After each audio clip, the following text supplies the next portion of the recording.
Hello, my sewing friends. I'm Jen, and this is Friday Sews, when we talk about sewing and life. And if you click on the hashtag down in the description box or the top comment, it will take you to all kinds of people who do Friday Sews. You can search those by upload date, and that'll give you everybody that's current. And while you're down there, don't forget to subscribe to this channel so that you don't miss any of mine. And if you click that thumbs up, that would be helpful too. I am going to jump right into the sewing. I haven't done much because I tore apart my sewing room and I'm still in the process of getting it back together. I'm almost there. It's wonderful. But this is a case where relocating a lot of stuff has had to happen, and I have had to really rearrange my view of what I want it to look like based on what I have to store and what I have to store it in. And so it's been really more of a pare it down kind of thing, because most of my storage now is closed storage, except for what's in the living room, which is all my fabric. And that's in cabinets, but they have glass doors, so I can easily see what's in there. And now I'm down to the point where I know what I want to do, but I don't have the stuff to do it with. I thought I did, but it didn't work. So haven't been doing too much sewing, but I also have a tiered dress that I want to make, and it's cut out, and actually it's halfway sewn together. And it is a rayon, very simple dress, just like a raised waist bodice that I'm borrowing from the Eva dress from Tessuti, and then just 3 tiers. That's it. So I couldn't stand it, and I had to do some sewing, and so I brought my featherweight out here to my lanai, and I put the top together. And you know, it's a pleasure to sew on an antique machine. It really is. It's just returning to the days when I learned to sew. So I did sew that, and that's really all the sewing I got done. But I have a lot of sewing things I want to tell you about. Let me show you in the sewing room one of my problems. Well, the problem here is I don't know where to put everything, except to stash sewing machines all over my house. There are 2 of them, but let me tell you what they are. This is the cover for this, which is a Singer 99. Also, this is the cover for this machine, which is a Singer 185. This is the cover for my Singer featherweight, which is in the other room.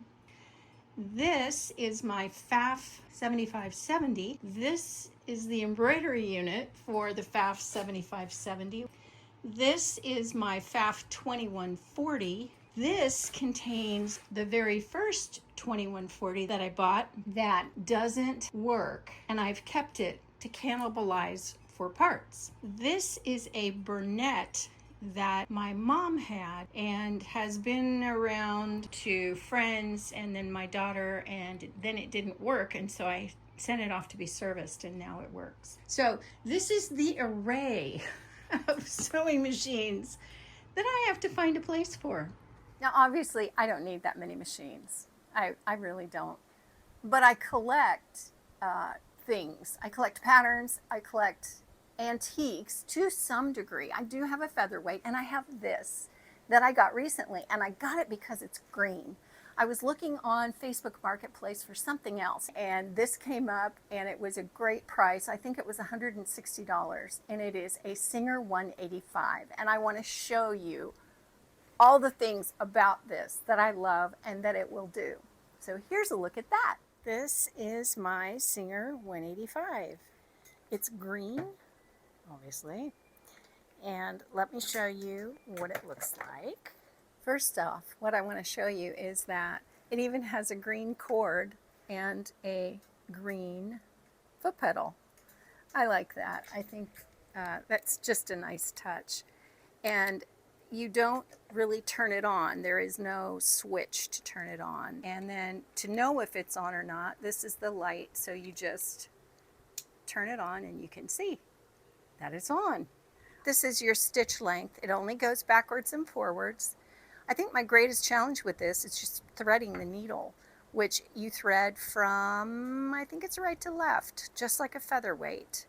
But the other thing is, it's got a drop-in bobbin, so you don't have to go and mess around with trying to take something apart and get it in there. It just drops in.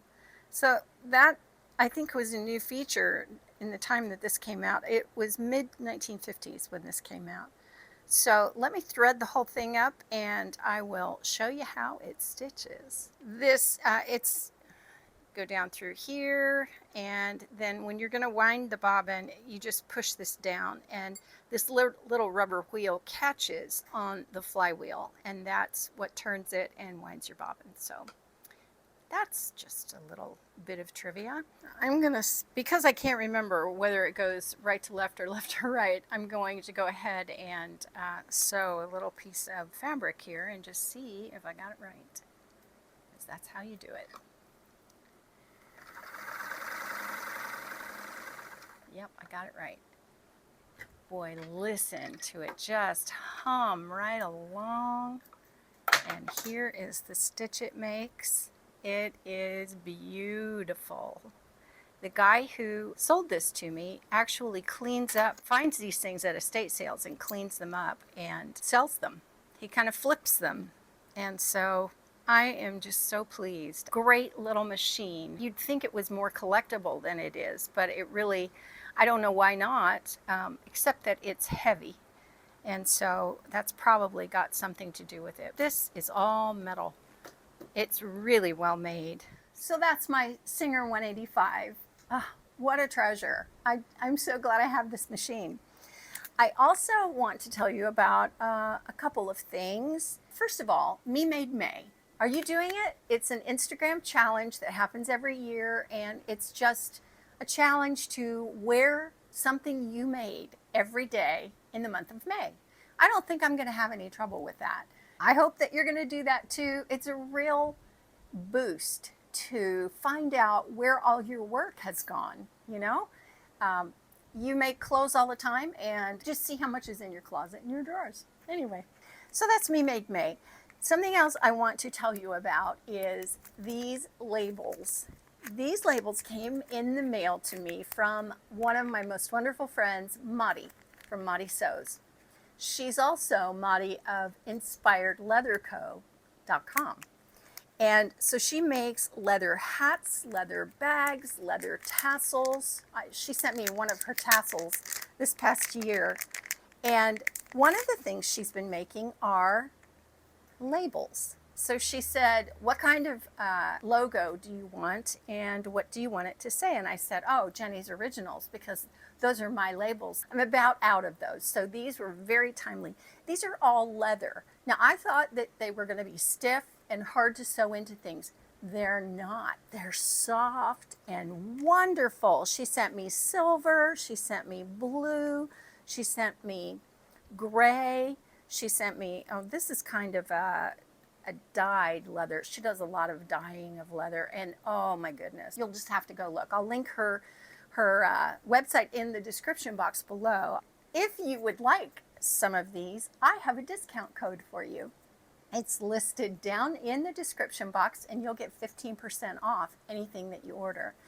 I am going to be ordering some tassels from her because I love them. The great thing is, anytime on your purse that you go to unzip something, you've got to find the tab to unzip it. And I have a purse that has 3 compartments that each have a zipper, and one of them is in between the others, and it's hard. It's not hard, it's just a pain to try and figure out where that zipper tab is. With her tassel, I can just grab that and I am good. So I use that on whatever purse I'm carrying, and I love them. They're just really great for that. So Mother's Day is coming up. You still have time to get one, or as many as you like. And she also makes cord keepers. They're little leather things that snap, and they keep your cords all wrapped up together. I love that. Anyway, that is InspiredLeatherCo.com, and please do go check her out because she makes gorgeous things. I also want to tell you about my friend Adam, who has several patterns that he has designed and put out on his website, adamsews.com. And I got one recently. It's called Pouchy Pots, and they're just little fabric containers. I love them because they have a square base, but they're a little bit rounded, and they have a kind of a trim at the top that is made by folding over the lining. So you might want to check that out too. I will put a link to his website down in the description box and in the top comment. And so if you want to go check out any of his patterns, you can do that. He is a master quilter. And he's now starting to get into embroidery. And he is an absolute Tula Pink fanatic. He has all of her fabrics. But you can check out his stuff on Instagram too. So, and also Madi. All the links will be down below. And I think that's just about everything that I have to tell you about sewing. With regard to life, I sprained my knee. You know, it was one of those things, it's like your back. You just stepped the wrong way or something. I got up one morning and I couldn't put weight on my knee, and it hurt like the devil. Oh my gosh, it's like, if it's not one thing, it's another. So I know it's probably nothing to laugh about. It sure wasn't anything to laugh about when I was hobbling around and it really hurt. But I find that the more I'm off of it, the less it hurts. So I'm taking Tylenol, which is acetaminophen. Nothing to worry about. It's just one of those things that happens. I'm going to move on into a little bit of Jesus. So if that's not for you, I just want to thank you so much for coming. I'm always appreciative when you come and you take the time out of your day to spend with me. So thank you so much for that, and I will see you next time. If you stuck around for a little bit of Jesus, I just have a prayer card. I'm working through the Psalms right now. I haven't gotten to this one yet, but this one says, "The righteous cry out, and the Lord hears them. He delivers them from all their troubles." This was David, who had a lot of trouble in his life. And it's Psalms 34:17. So I stand proclaiming that I can report that that's true. He really does deliver us from all of our troubles. And troubles teach us things, don't they? They really do.